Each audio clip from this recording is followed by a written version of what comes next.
Hello, let's read the Bible with the book of Hebrews in the New Testament, chapter 9 in the English Standard Version. Now, even the first covenant had regulations for worship and an earthly place of holiness. For a tent was prepared, the first section of which were the lampstand and the table and the bread of the presence. It is called the holy place. Behind the second curtain was a second section called the most holy place, having a golden altar of incense, and the ark of the covenant covered on all sides with gold, in which was a golden urn holding the manna, and Aaron's staff that budded, and the tablets of the covenant. Above it were the cherubim of glory, overshadowing the mercy seat. Of these things we cannot now speak in detail. These preparations having thus been made, the priests go regularly into the first section, performing their ritual duties. But into the second only the high priest goes, and he but once a year, and not without taking blood, which he offers for himself and for the unintentional sins of the people.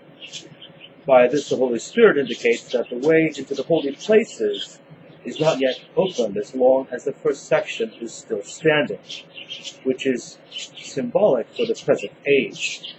According to this arrangement, gifts and sacrifices are offered that cannot perfect the conscience of the worshipper, but deal only with food and drink and various washings, regulations for the body imposed until the time of Reformation.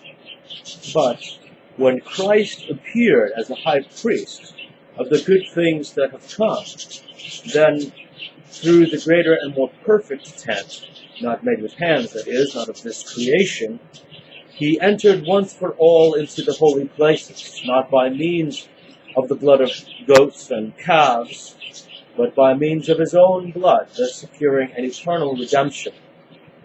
For if the blood of goats and bulls and the sprinkling of defiled persons with the ashes of heifer sanctify for the purification of the flesh, how much more will the blood of Christ, who through the eternal Spirit offered himself without blemish to God, purify our conscience from dead works to serve the living God?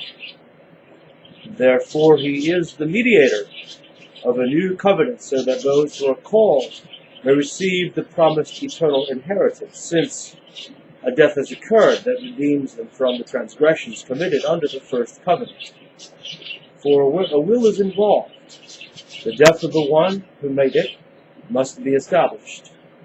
For a will takes effect only at death, since it is not in force as long as the one who made it is alive.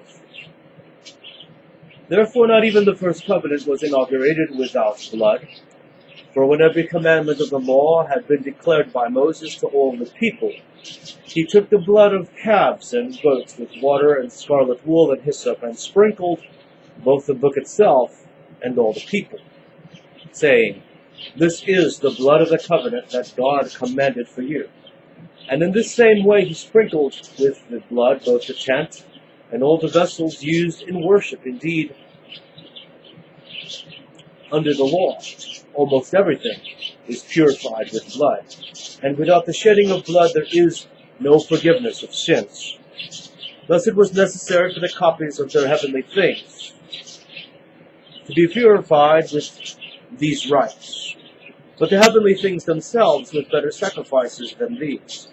For Christ has entered not into holy places made with hands, which are copies of the true things, but into heaven itself, now to appear in the presence of God on our behalf.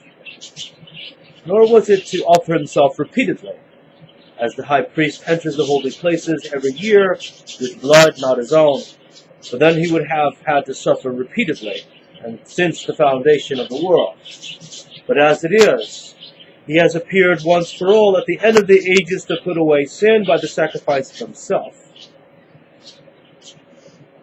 And just as it is appointed for man to die once, and after that comes judgment, so Christ, having been offered once to bear the sins of many, will appear a second time, not to deal with sin, but to save those who are eagerly waiting for him.